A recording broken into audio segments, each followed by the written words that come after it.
queridos irmãos internautas que nos acompanham, estejamos nós todos animados pelo amor do Cristo para as reflexões que iremos fazer na noite de hoje. O tema trazido a exame é o da segurança íntima. O tema de imediato nos remete a uma perspectiva de avaliação daquilo que se configura para nós estarmos seguros, ou sermos seguros, ou inseguros. Porque, na realidade, segurança e insegurança nos remete à ideia de um grau de controle que nós podemos ter sobre a nossa vida. Quando por acaso as coisas escapam à nossa ideia de comando, à nossa perspectiva do que deveria ser, nos colocamos em uma situação de incerteza. E essas situações de incerteza se configuram para muitos como uma condição de insegurança. Vamos passear por este tema porque ele denota ser hoje um dos mais sérios elementos a ser identificados dentro de nós, características de nossa alma, para que possamos, em superando esse gravame que carregamos conosco, nos encaminharmos de forma adequada em nosso processo evolutivo em direção à luz. Para tanto, iremos percorrer o Evangelho do Cristo, os livros As Dores da Alma e os Prazeres da Alma, de Hamed, a literatura de Joana de Ângeles e o indispensável apoio dos comentários de Emmanuel sobre o tema. Inicialmente, gostaríamos de nos debruçar sobre considerações que são trazidas por Joana de Ângeles no livro Diretrizes para o Êxito, quando ela faz uma relação entre insegurança e medo, falando exatamente do medo e da autoconfiança. Vejamos, nós estamos falando de medo porque o medo é a forma de transparecer a insegurança. E Joana lista 6 medos fundamentais que aturdem a humanidade, em particular nos dias de hoje. O medo da morte, o medo da velhice, o medo da doença, o medo da pobreza, o medo da crítica e o medo da perda de um afeto profundo. Como dizíamos antes, todos eles derivam de uma condição de insegurança. O inseguro alimenta os medos, e os medos vão, como que numa doença, acentuando-se em várias outras manifestações. É como se um órgão nosso, de repente, tivesse a manifestação de uma doença e aquilo se fizesse irradiar em outro órgão, da mesma forma, um medo basilar, e esse medo basilar nosso é o medo da morte, vai nos encaminhando à experiência de outros medos. E, de repente, somos pessoas completamente inseguras diante da vida. E é isso o que gostaríamos de nos remeter à reflexão na noite de hoje. Vejamos que Joana faz a necessária contraposição entre esses medos e a conquista da autoconfiança. A autoconfiança, associada a uma harmonia pessoal, nos dá conta de alguém que se faz seguro diante da vida. Então, percorreremos nessa nossa jornada de hoje aquelas características mais definitivas dos medos e da insegurança, para depois nos remetermos a uma trajetória necessária nossa de enfrentamento desses medos e dessa insegurança, com o apoio das lições inesquecíveis do Mestre amado Jesus, para que possamos nos encaminhar na vida, conquistando a segurança íntima. Mas dizíamos que Joana falava que efetivamente tínhamos estes medos na nossa configuração mental. Se o ser humano, afinal de contas, meditasse sobre o que efetivamente é, somos espíritos imortais, temos uma trajetória longa, percorremos várias existências, aqui e ali estamos nos defrontando com situações que são elas motivadoras da nossa evolução, mesmo que se nos apresente em forma de um sofrimento, de um tormento, de um testemunho, aquelas características do enfrentamento que iremos dar a cada uma dessas condições, irá dizer daquilo que seremos nós no futuro. De modo que Joana nos convida a esta reflexão. O ser humano deveria cultivar a esperança e fortalecer a fé para encontrar a plenitude, a segurança íntima, o encontro com o Pai, que afinal de contas foi este o convite que o Mestre Nazareno nos fez há 2000 anos, de que buscássemos nos unir ao Pai assim como Ele era um com o Pai. Mas nós, na nossa absoluta dificuldade de responder a este convite em plenitude, estamos ainda percorrendo a nossa caminhada nos tropeços que encontramos pela vida, de aqui e ali, vivenciar um medo, vivenciar os medos e, portanto, nos vermos inseguros diante da vida. Na realidade, a primeira dos elementos que nos prendem, como eu dizia, o medo basilar é o medo da morte. O medo da morte, ele nos é trazido não só pelo que culturalmente nós vivenciamos, porque nós temos a ideia de construir a nossa vida para uma trajetória que pré-estabelecemos, etapa a etapa, olhando os que nos circundam e dizemos: uma trajetória vitoriosa é aquela que se faz de conquistas.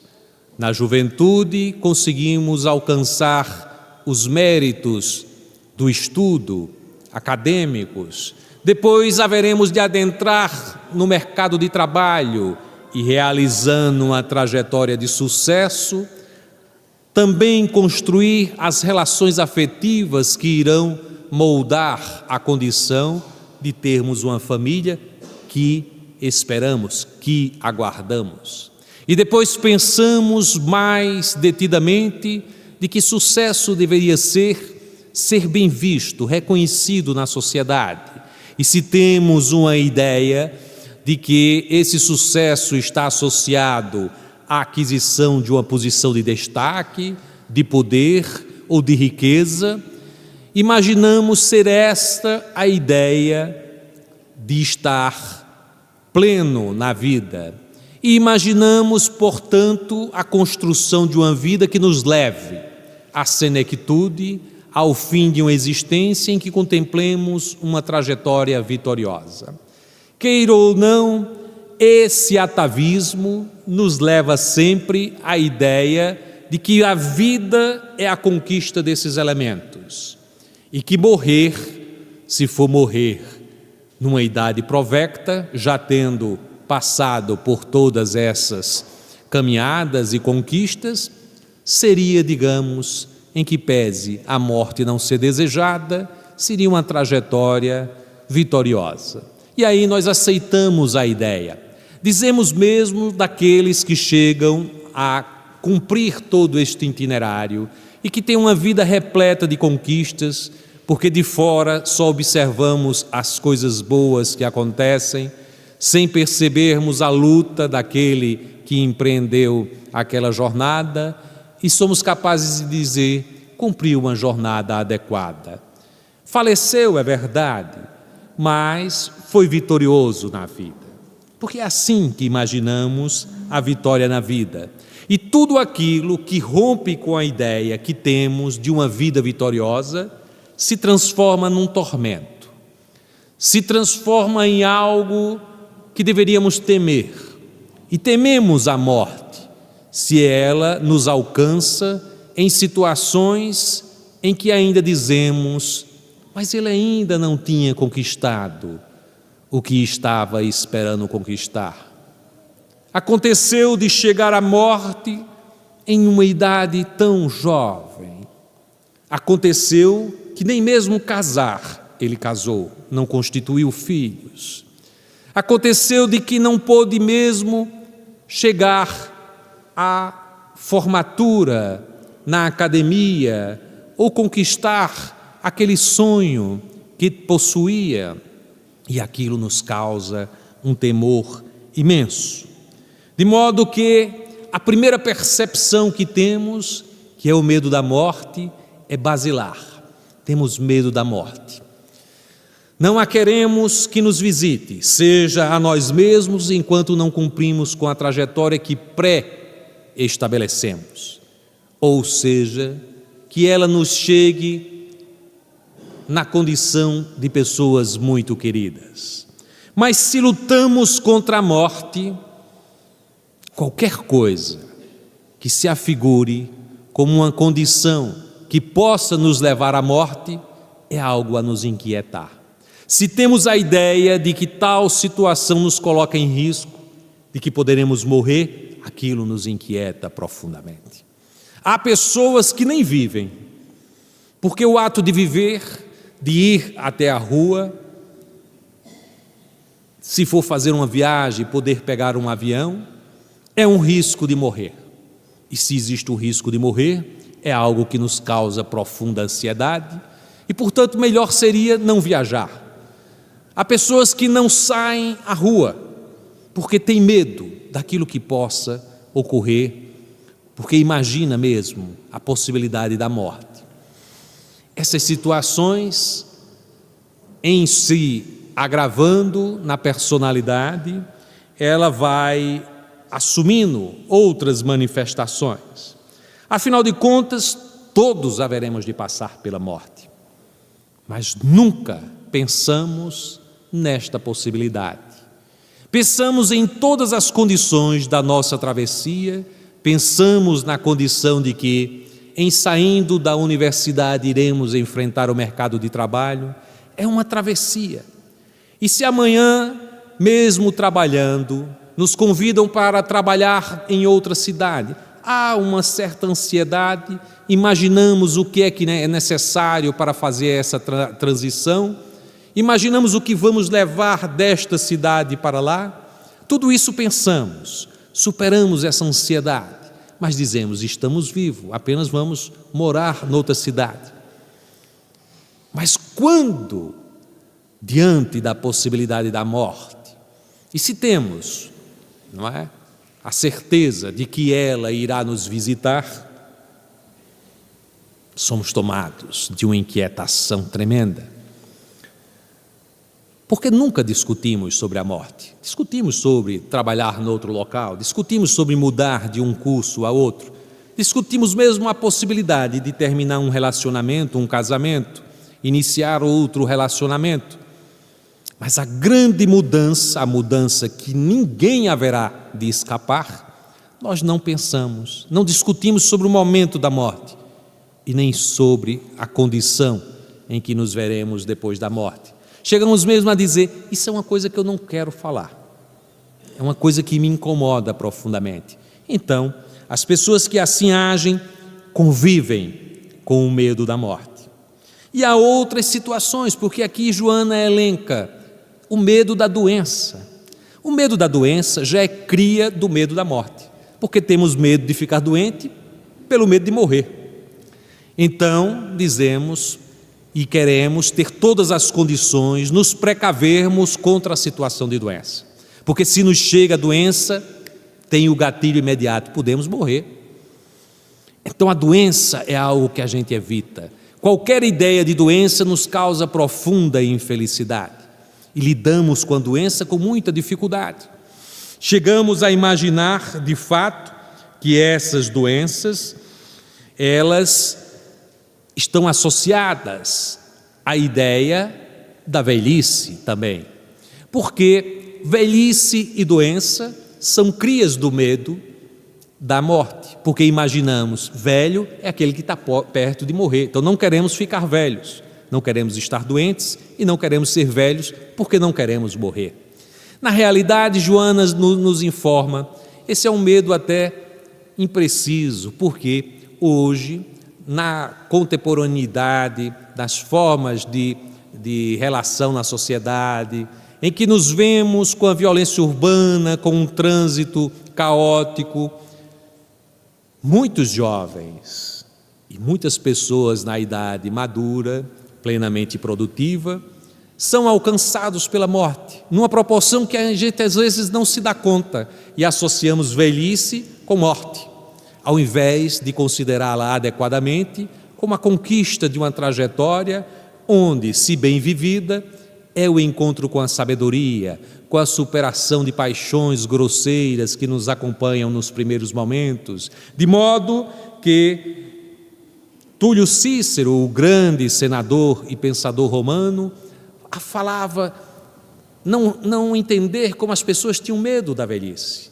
porque a velhice representava exatamente a conquista da sabedoria e deveria ser reverenciada, mas o nosso mundo, pelo medo da morte, tem o medo da velhice e o medo da doença. E nessa mesma situação, associamos a ideia da pobreza. Não queremos ser pobres, não necessariamente por não possuir as condições do bem viver, mas porque imediatamente aquele gatilho do medo da morte diz: quem é pobre não tem as condições de comprar a saúde, e não podendo comprar a saúde, está com um pé na cova, encaminhando-se para a morte. Imaginamos que o pobre, por não ter saúde, está mais próximo da morte do que aquele rico, que tendo condições de comprar bons planos de saúde, poderá ter a ideia de buscar um tipo de imortalidade, ou seja, a possibilidade de ter uma vida longa e saudável. Isso, na realidade, observando-se os dados, e Joana comenta isso, não é bem o que ocorre, porque, nos mais das vezes, os mais pobres são mais longevos, vivem mais do que os muito ricos, que vivem em busca de conquistas da riqueza e tudo mais, ansiosos, deprimidos, usando todo tipo de medicação para acalmar as suas inquietações, e são levados mais rapidamente com um infarto, uma situação ou outra. Então, essa ideia de que temos, de que a pobreza se associa mais diretamente à morte, é uma ideia que, embora presente na sociedade, se refletíssemos mais adequadamente, não se mostraria verdadeira. E mais ainda, temos a ideia pela insegurança, o medo de perder a confiança, a respeitabilidade dos outros, porque construímos uma máscara, construímos uma ideia de nós mesmos, egóicos que somos, orgulhosos daquilo que imaginamos deveria ser o padrão de uma pessoa feliz. Construímos essa ideia e quando recebemos as críticas, quando as pessoas nos agridem de alguma forma, sentimos medo dessa agressão. Não queremos ser criticados, porque a crítica representa a perda daquela personalidade que cultivamos. É como que uma morte, entre aspas, da personalidade, e temos medo, e vivemos o medo da crítica. Quantas pessoas vivem o medo da crítica? Tremem sobre a perspectiva de serem avaliados pelos outros. Na universidade, na hora de uma prova, ou na hora da defesa de uma tese, há um clima. Há mesmo o pessoal no Facebook coloca, o TCC depressão, que bota o pessoal que vai fazer o trabalho de conclusão do curso, toda aquela ansiedade vivenciada naquele instante, porque era um instante, ao invés de ser o da conquista do conhecimento, o de demonstrar a que ponto se chegou, é exatamente a situação em que vamos nos defrontar diante dos outros e iremos receber a crítica. E não queremos receber a crítica. A nossa roupagem egóica não aceita críticas.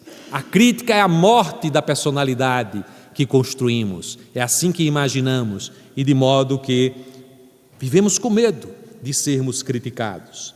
E há também a ideia da perda do afeto, porque perder o afeto dos outros é perder a condição que nos faz imaginar que somos amados. Mas amados na percepção de alguém que é inseguro, tem que ser com demonstrações repetidas de afeto. E olhamos para a pessoa e dizemos: você gosta de mim? Mas você me ama mesmo?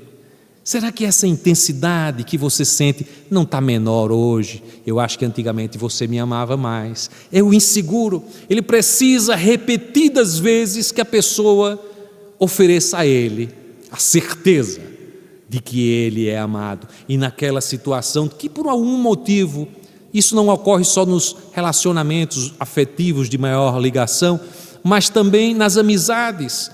E de repente descobrimos que as pessoas simplesmente estão tomando outro rumo na vida. Isso acontece. Quantas pessoas passam por nossas vidas e a gente diz: mas é um amigo tão grande, porque também as pessoas gostam de exagerar. E isso é coisa do inseguro. O inseguro começa uma relação e diz: essa pessoa é minha amiga, parece uma alma gêmea, é minha irmã, já chama a amiga ou amigo de irmã e irmão, porque encontrou naquela pessoa aquele elogio que nos faz falta ao inseguro. E ao inseguro, dizendo-se, portanto, aquele elogio, a pessoa se transforma num semideus. E daqui a pouco esse semideus acha alguém mais para elogiar e a pessoa diz: mas, gente, saiu de perto de mim, já não gosta mais de mim. O medo de perder os afetos fazem mesmo que as pessoas tenham dificuldades de se entregar nas relações. Tenham medo mesmo de amar ao outro, pelo medo de perder o amor. E é uma vida que passa sem essa conquista extraordinária de aprender com o outro, mesmo que seja com as pequenas separações, porque as separações e os encontros vão conformando a ideia que nós temos sobre os relacionamentos humanos. Mas nós temos medo. Mais do que privilegiar o encontro, a conquista, a capacidade de nos relacionarmos virtuosamente com o outro, imaginamos: está tão bom que se eu perder vai ser horrível, então é melhor não passar por isso. E aí a gente não tem o relacionamento.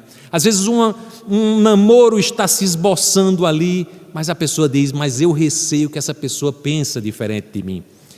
Ela tem outras escolhas, ela tem outros amigos, não gosto muito disso. Hoje está tudo bem, amanhã ela poderá ir embora. E como é que eu irei ficar? Depois de ter dado todo o meu amor. E aí a pessoa escolhe o caminho mais fácil. Assim como aquele que tem medo do avião e não vai no avião, a pessoa tem medo de amar e aí não ama e perde uma oportunidade extraordinária de vivenciar uma experiência enriquecedora para a sua vida. De modo que o medo, que é todo construído em uma pessoa que é insegura, nos afasta da ideia de viver, porque não estamos aqui na vida para duas ideias que são absolutamente diferentes e que as pessoas associam com a vivência dos seus medos. A primeira é de que nós viemos ao mundo para sermos felizes, na concepção do que nós achamos que é ser feliz. Feliz é ter todas as sensações dos gozos, as sensações que vivenciamos, assistir a todos os shows maravilhosos que queremos assistir, as peças de teatro, viver como as pessoas vivem na televisão. Isso é ser feliz. E aí, quando não somos, associamos o medo a essas não conquistas. E há outras pessoas que veem a vida e passam por grandes dificuldades, alguns grandes sofrimentos, e enxergam, por exemplo, na morte um caminho para a solução das suas próprias vidas. É uma outra situação, porque nos coloca numa situação de não medo diante da morte, mas que é uma condição que vai nos infelicitar profundamente. Então, é uma situação contraditória com que lidamos com a vida, a percepção que temos da vida e das conquistas que nos ligam à felicidade, e ter ou não ter acesso a essa felicidade pode significar para nós uma condução de vida que para nós nos confere a ideia de estarmos seguros ou inseguros perante os acontecimentos de nossa trajetória. Joana nos diz: o medo transforma-se, nos dias de hoje, em algoz das almas e calamidade social. Vejamos a importância de estarmos tratando desse tema, da insegurança que alimenta esses medos. E principalmente porque o chamamento que ela nos faz é recorrer ao melhor remédio para sanar todos os medos e nos tornar as pessoas seguras que anelamos ser. O Evangelho do Mestre Jesus e as suas lições inovidáveis, porque com Jesus encontramos seguranças e, em comunhão com Ele, vamos encontrar a autoconfiança. No Evangelho de Marcos, no seu capítulo 4, vamos encontrar em Mateus, no capítulo 8, em Lucas, também no capítulo 8, há a passagem em que Jesus, estando com os seus discípulos em Cafarnaum, convida-os: vamos atravessar, vamos fazer a travessia para o outro lado. E naquela abordagem, em Marcos é mais detalhada, se afirma que Jesus adentrou o barco da mesma forma que estava. Vejamos, já era o anoitecer. E ali, na região de Cafarnaum, o lago do Tiberíades fica exatamente a 200 metros abaixo do nível do mar, ocorrências de muitos ventos, e nos encontramos então naquela região com a situação em que o frio era companheira nessa trajetória feita em noturna, portanto, mas Marcos diz que o Cristo vai a si mesmo. E dá detalhes de que ele, no barco, se senta perto do leme, que era, em geral, a condição que se dava para o comandante da navegação, recostando a sua cabeça num banco de couro, junto a um tapete velho. Aquela era uma condição toda própria de quem comandava o navio, em que pese não termos Jesus como chefe dos pescadores. Os pescadores eram os seus discípulos, aqueles que eram experts nas coisas do mar, da pescaria, nas condições de intempéries que se abatiam de quando em vez naquele lago.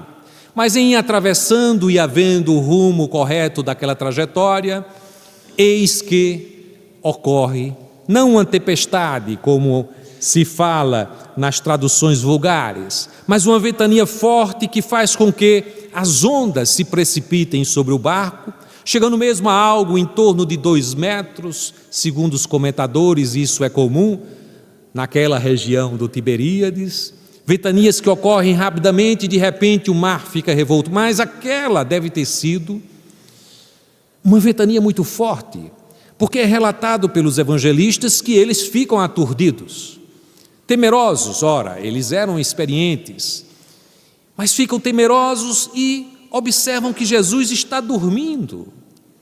Ele está recostado com a sua cabeça. E é a única passagem do Evangelho que diz que Jesus dormiu. E ele está dormindo numa situação de grande perturbação para os demais. Eles estão inquietos e se aproximam de Jesus e dizem: mestre, nos socorra, estamos a perecer. Estavam com medo de morrer. Aqueles que já eram acostumados, e no entanto o Cristo dormia. E ele se levanta, faz as suas admoestações aos discípulos reclamando suavemente com eles, porque eles não tinham a fé necessária. Aonde está a vossa fé?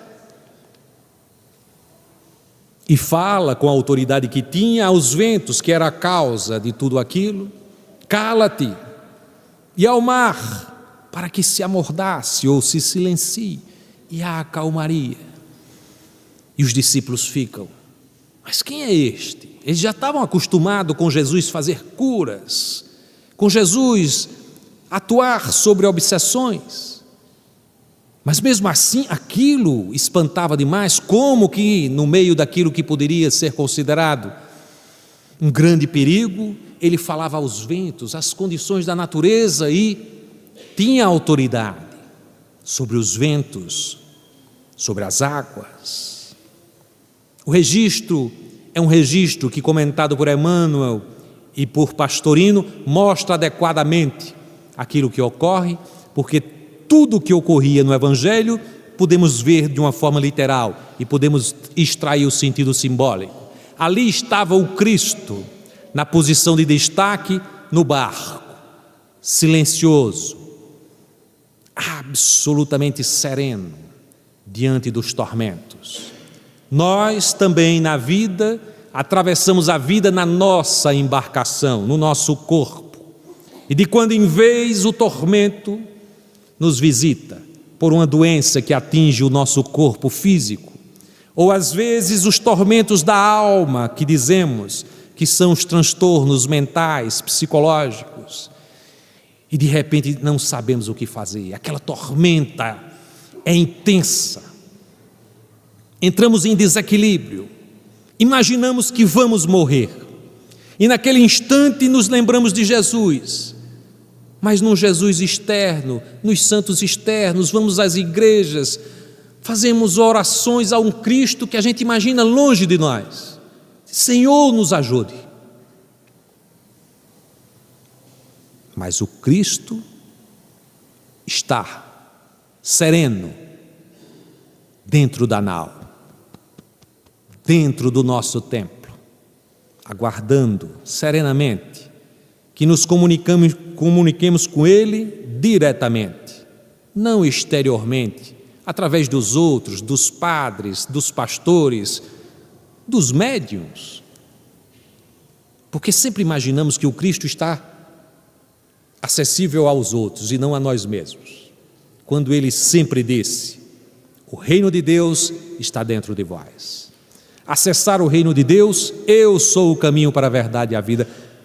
Busquemos o Cristo interno, e esse encontro do Cristo interno é o encontro com a serenidade, que nos possibilita vivenciar a superação das nossas condições de insegurança. Porque afinal de contas, o que é a insegurança? Categorizemos rapidamente para podermos ver como superar estas condições. A insegurança se faz com angústia diante da incerteza. Porque a pessoa que busca adquirir projeção social, que busca adquirir uma casa, um bem material qualquer, que busca adquirir o poder ou qualquer outra coisa, ele busca adquirir coisas ou adquirir posições daquilo que ele efetivamente não tem condições de dizer que haverá de conquistar. Porque todas as conquistas, tudo que possuímos, provém do Pai. E não nos damos conta. Fazemos projetos de vida como se fôssemos detentores. Não é que não devemos ser previdentes, não é que não devemos ter metas, mas devemos ter em conta que tudo em última instância depende do Pai. Nos entregarmos ao Pai é agirmos na vida com intensidade, com empenho, com confiança, mas sabedores de que todas as conquistas em última instância que ocorram no mundo material depende do Pai. Todas as aquisições dependem do Pai. E é por isso que o mestre Nazareno, fazendo todas as exposições a nós outros do que ele achava que era a verdadeira riqueza, daquilo que encontramos na natureza, e falava dos lírios do campo, das aves dos céus, para nos dizer: buscai primeiramente o reino de Deus e tudo mais vos será acrescentado. Nos falando para não nos inquietarmos com o que vamos comer, com o que vamos vestir, porque Deus sabe das nossas necessidades antes de nós mesmos, e se faz cobrir de beleza os campos, se faz dar de comer às aves dos céus que não trabalham. Imagine a nós outros, os seus filhos. Então, buscai primeiro o reino de Deus. É esta condição de percepção de que não devemos nos inquietar quanto ao futuro, porque não somos detentores daquilo que ocorre no futuro. Os espíritos, mesmo os mais elevados, dizem sempre: nós conseguimos enxergar as coisas que podem acontecer até um certo ponto, porque apenas o Pai tem todas as determinações sobre tudo o que vai acontecer. A segunda característica do inseguro é não confiar no seu valor pessoal. A pessoa não confia no seu valor pessoal e tem, portanto, todas aquelas situações de medo, medo de amar, medo de se expor. Diante de uma ideia que está em discussão na sociedade, a pessoa prefere: não, eu não vou falar porque de repente alguém pode se posicionar contrário à minha posição. Não, é melhor ficar sem me posicionar. E não se posiciona sobre nada na vida, porque é inseguro, não quer receber crítica nenhuma. E há nestas pessoas aquela fatal tendência de se apoiar nos outros, porque não tem opinião própria. As pessoas que não confiam nas suas próprias opiniões são pessoas que dizem: fulano de tal é a solução para os problemas do país, do meu estado, da minha sociedade, da minha empresa, da minha universidade, porque a gente transfere para os outros responsabilidades que são nossas, de entender que este mundo pode ser mudado cada vez que eu ajo diante dele de uma forma que me associe ao Cristo Jesus, porque cada ação nossa, quando é movida pela boa vontade, pelo sentimento do amor, ajuda a construir o mundo que esperamos que esteja sendo construído para superar as mazelas que observamos nos dias de hoje. É por isso mesmo que esses inseguros que não confiam no seu valor pessoal buscam, em vez do amor, ter essa relação de dependência com uma forma de relacionamento humano. Em vez de escolher o amor, que é a entrega, sem qualquer condição, eu não sei o que é que vem do outro lado, mas a pessoa que é insegura quer receber amor. Então, naquela condição em que ela quer receber o amor, muitas vezes ela se anula, para não ter condições de confrontação nenhuma com o outro e, portanto, não perder a condição de ser amada.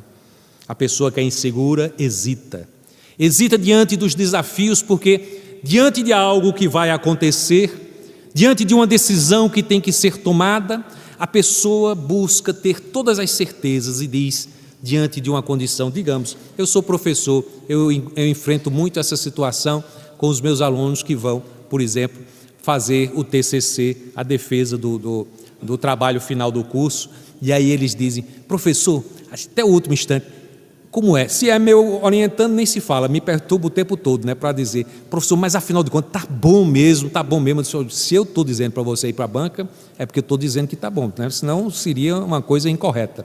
E se não é, aí a pessoa chega e diz: professor, eu já entreguei a coisa, eu sei que a defesa é tal dia, o senhor já deu uma olhada, para ele se certificar antecipadamente do que é que vai acontecer no futuro.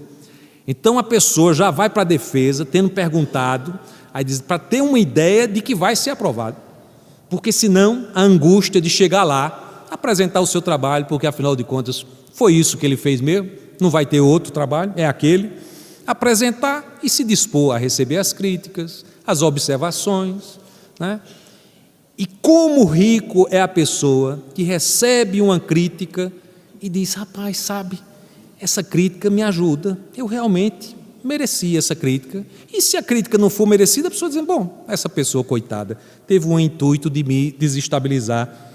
Oremos por ela, né? Mas não vou me ocupar desse desequilíbrio dela. É uma serenidade. Mas, em geral, as pessoas que são inseguras hesitam muito. Para tomar uma decisão nem se fala. Se for casamento, só daqui a 10 anos, porque tem que se cercar de todas as garantias, né? Tem que perguntar aos outros, o que é que tu acha dessa menina que eu namoro? Né? E tem que receber muitas opiniões favoráveis, né? Experienciar muito algumas coisas, às vezes cria até uns desconfortos na relação, para ver qual é a resposta da pessoa, para ver se diante daquela situação ela segura o barco, né? Ou seja, é uma indecisão muito grande. E aí acaba casando depois de 10, 20 anos e tal, se a outra, afinal de contas, ou o outro, ainda estiver disposto, né? Então, a pessoa, para tomar qualquer decisão, quer saber tudo o que pode acontecer. Vai fazer uma viagem, aí diz, eita, e o primeiro dia, como é que vai ser? O segundo, o terceiro? E se acontecer uma coisa? E se tiver isso? E se acontecer aquilo? Acaba desistindo da viagem, porque são tantas precauções que aquilo vira um tormento. A outra pessoa, certamente, se não ela, vai desistir de viajar com ela, né? Vai dizer assim, não vou viajar mais. Porque para eu viajar com uma pessoa que o tempo todinho está se preocupando com o que vai acontecer, é melhor não viajar.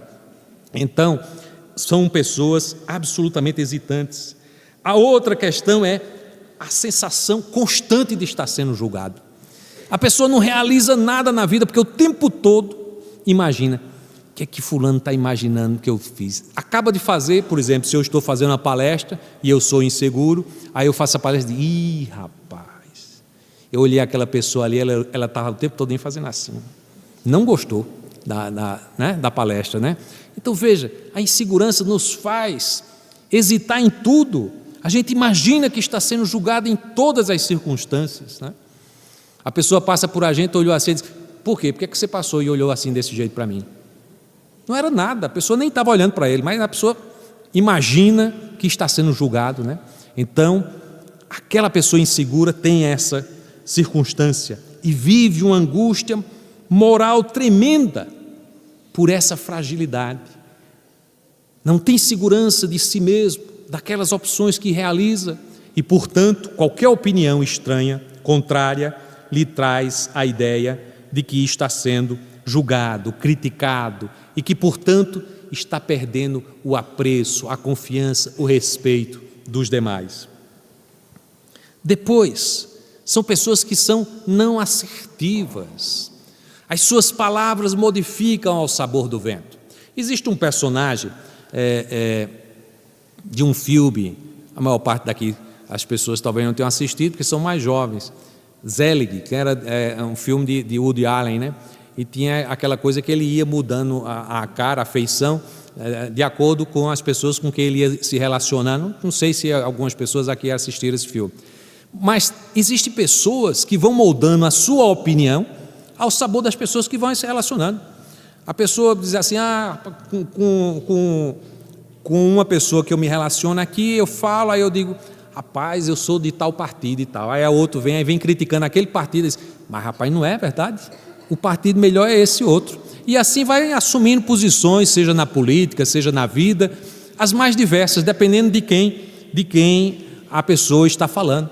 A pessoa diz uma coisa, diz, olha, hoje de manhã, não acontece isso na vida nossa, a gente diz assim, eu passei por fulano disse tal coisa. Aí o outro chega e diz, oxe, mas hoje à tarde eu passei por ela disse que era outra coisa, totalmente diferente. Né? Então, são pessoas que não têm opiniões, elas vão se moldando a opinião para serem aceitas. Então, de manhã eu sou de um jeito, à tarde eu sou de outro, à noite eu sou de outro, não são assertivas. E aí nos lembremos do Mestre dizendo, seja a sua palavra, sim, sim, não, não, assertivo, falar com a verdade. Quem é inseguro, de vez em quando, se coloca numa condição de mentir e acha que não está mentindo, não é? Diz, não, é porque eu na realidade mudei, eu estou evoluindo, mas evolui da manhã para a tarde, né? Se eu tinha uma opinião de manhã, mas agora evoluí, já tenho outra opinião, né? E amanhã já vai ter uma terceira opinião, porque vai encontrar outra pessoa com outra opinião, mas está evoluindo na concepção dela. Não, está mentindo primeiro a si mesmo, porque imagina que aquela opinião é resultado de uma reflexão sua que não é. Então não são assertivos. Por fim, nas características que queríamos delinear sobre a insegurança, vamos encontrar a dependência emocional. Essas pessoas, elas chegam a tal ponto nos seus relacionamentos de dependência que se entregam inteiramente, em alguns casos, ao outro, como eu falei, anulando-se. E na possibilidade de perder esse relacionamento, entram numa depressão tremenda. São pessoas que dizem até com uma certa satisfação, como se fosse algo a se orgulhar, diz: eu sou uma pessoa muito carente, né? Esperando que o outro que se apresente seja uma pessoa que esteja disposta a cumprir com aquela carência, né? Mas essa superação de carência, a pessoa que se mostra carente o tempo todo, cansa. Os relacionamentos não se mantêm baseados na carência excessiva, né? Então, efetivamente, pessoas que têm uma dificuldade de lidar com decisões e precisam dos outros para tomar decisões por ela. Às vezes porque resulta da sua criação ter se ligado a pais que tudo decidiam por eles. E aí, no momento em que precisam tomar decisões, não estão preparados para a vida e têm dificuldade de tomar essas decisões e ficam esperando. Eita, painho, com 38 anos dentro de casa, esperando a opinião do pai para decidir o que é que vai fazer. Estou pensando em mudar de curso. 38 anos, né? Mas assim, o que é que o senhor acha? O pai querendo botar assim, tem uma porta ali, doidinha assim para botar você para ganhar a vida, né? Então, são pessoas ainda inseguras, precisam da opinião do outro para tomar decisões. Construir segurança íntima. Há um roteiro também, elaborei aqui uns 6 passos, com base, lógico, nessa literatura maravilhosa de que falava anteriormente. A primeira é a ideia de que temos que nos libertar da prisão do ego. Nós, às vezes, não damos conta de que somos prisioneiros de celas que criamos para nós mesmos, as celas que nos ligam aos chamados afetos, a quem nos ligamos por uma carência excessiva, as celas que nos fazem ligar aos outros para que tomem decisões por nós mesmos, as celas das conquistas, do poder, do prestígio social. Então são várias as celas que nos prendem. E sair dessa condição é uma conquista fundamental. Identificar aquelas condições que nos fazem repetir em situações de aflição. A pessoa às vezes tem um relacionamento e vive um relacionamento aflitivo, conflituoso, e se mantém nele. Se mantém porque está preso naquele relacionamento. E às vezes, não estou pedindo para ninguém separar de ninguém, eu estou vendo se o relacionamento significa uma cela, né? Significa um tormento. Se você não pode modificar as condições de vivência daquele relacionamento, e se não é possível, e se vive um tormento, melhor será abrir os portões das celas e cada um vivenciar a sua própria existência de forma plena. Mas as celas, como eu disse, são de diversas condições. Há mesmo condições em que nos vinculamos tanto às celas. Tem um filme que retrata, eu estou me esquecendo agora, é um filme que eu gosto muito, que é de uma prisão, e o camarada está numa prisão durante muito tempo. Me esqueci agora. Tem aquele Morgan Freeman e tem outros no filme. Sonho de Liberdade. Então, naquele filme, tem um senhorzinho que passou, eu acho que uns 50 anos na prisão. E aí ele é colocado em liberdade de repente. A condição de estar livre para ele foi um tormento. Porque ele tinha certeza do que comia, do que ia falar, de manhã acordava, o que é que tinha, todas as seguranças, aonde ia dormir. Mas agora ele estava no mundo. E ele tinha que trabalhar numa condição nova. Ele tinha que voltar para o apartamento e já não tinha a companhia daqueles com quem ele conviveu tanto tempo. E vocês sabem, infelizmente, no final dessa circunstância, esse senhorzinho se suicida. Outro que estava também em condição semelhante já ia encaminhando-se para isso. Não vou contar para as pessoas não deixarem de assistir o filme é um filme bom, deve-se assistir. Mas veja, a situação de sair de um certo conforto que nos dá a cela, embora esteja nos aprisionando, nós temos medo da liberdade. Liberdade é ter a ideia de correr riscos, e temos medos de correr risco.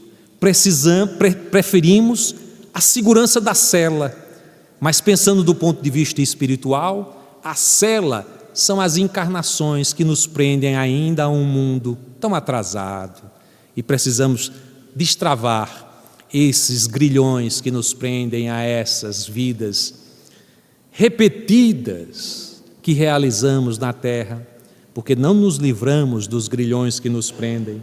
Então precisamos superar essas condições. A segunda superação que temos que realizar é a neurose da separação. Nós temos a ideia de que as nossas ligações são as únicas possíveis, imaginadas, e dizemos: eu tenho 3 irmãos, eu tenho 2 filhos, eu tenho uma mulher, ou não tenho, ou tenho uma namorada, e imaginamos a nossa família é isso. E por isso mesmo o medo de perder essa família, esse amor que temos, dói profundamente, porque não temos uma visão de totalidade. Imaginemos vocês não sabem, mas eu já tive 200 vidas. Márcia não sabe, mas eu tive outras esposas. Desculpe, eu tenho que fazer essa revelação. Tive outras esposas. E Caio e Gabriela, eu tive outros filhos. Uma centena deles. E assim também, centenas de pais. Meus parentes conto aos milhares. De quem eu sinto saudade? Quando eu desencarnar, quem eu irei querer encontrar? Márcia, certamente. Depois, né? Mas tem uma fila, minha filha, esperando, né? De filhos, de esposas, de parentes, os mais. Márcia já disse. Pode até ter uma alma gêmea anterior, mas agora perdeu o lugar, né? Agora já está firme. Então, bem, nós precisamos perder a ideia de que os relacionamentos que temos são os únicos. E o Cristo dizia: quem é meu pai? Quem são os meus irmãos? Nos convidando a uma reflexão sobre a família universal, que apenas esboçamos na família da carne que experienciamos nas várias existências. Imaginemos, quando amamos mais largamente, quantos amores que temos e nos circundam, nos oferecendo bênçãos, numa assembleia como essa, orando por nós, nos protegendo, nos intuindo, esperando os nossos esforços evolutivos. Vamos passar rápido porque estamos já no tempo. Eu ainda estou abismado que Oscar ainda não tenha feito, olha o tempo lá atrás, né? Mas vamos percorrer mais por outra característica. Falávamos nós sobre a característica também relacionada ao medo, porque o medo é uma característica fundamental do inseguro, expressão da insegurança, e temos, portanto, que superar o medo. A superação do medo, segundo Joana de Ângeles, não tem outra receita do que atuar sobre a vida plenamente.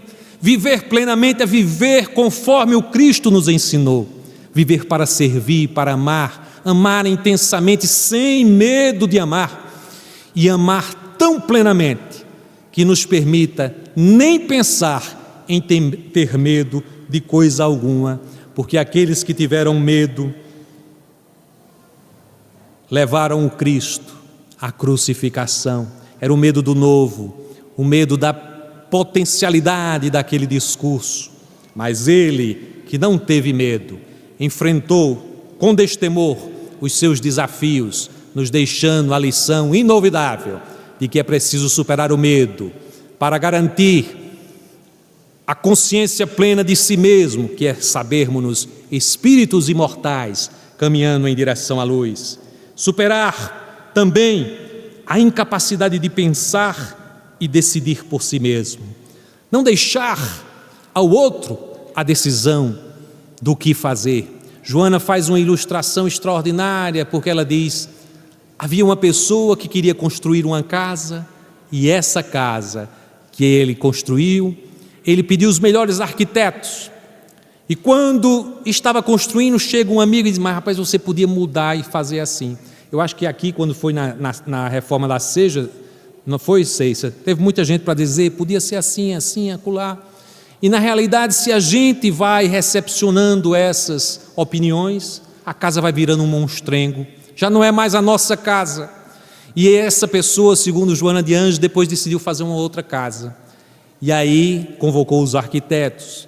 E foi chegando um amigo e dando uma opinião, e ele disse aos arquitetos: não ouça ninguém, porque a casa dos meus amigos é aquela que virou um monstrengo. A minha casa será conforme eu estou a lhe dizer. Então é preciso que as pessoas vivam a vida plenamente, superando as condições que nos fazem ser inseguros. Por fim, duas condições mais: a da consciência tranquila no enfrentamento das agressões. Dizia Divaldo Franco que Joana tinha lhe trazido a ilustração diante das agressões que ele estava sofrendo. Minha irmã, me ajude, eu estou sofrendo tantas agressões. Imagine, portanto, aquele que está te lançando lama. Se tu ficares aí parado, a lama irá te atingir, tu irás ficar enlameado. Mas se tu não te ligares à agressão, te desviares, a lama passa. Só quem vai ficar com lama é quem está com a lama na mão. É assim que devemos levar a vida, sabendo que o agressor é alguém ainda infelicitado, alguém ainda nos primeiros passos de seu processo evolutivo. Deixemos, ele irá crescer, oremos por ele, mas não nos liguemos aos seus desequilíbrios. E, portanto, para a conquista da paz, que é a sexta condição que trouxemos para cá, trabalhemos no bem. O trabalho no bem enobrece a alma, nos vincula aos espíritos que nos protegem e amparam, em nome de Jesus. E, portanto, confiemos sempre. Jesus é o caminho para a verdade e a vida. Somos os seus seguidores da última hora. Buscamos nele aquilo que nos fornece a fonte inesgotável da autoconfiança, da serenidade, para diante dos desafios podermos dizer: ah, Cristo, ouvi a tua proposta. Diante da tempestade, confio que estás aí, no leme do meu barco, dizendo: te aquieta, eu falarei com o mar. Tende bom ânimo, os ventos fortes virarão brisa. Olha as estrelas no céu a brilhar, são um convite. Vem, filho amado, aos meus braços, eu te aguardo para o encontro sublime nas moradas de meu Pai. Que o amor do Cristo nos acompanhe hoje e sempre.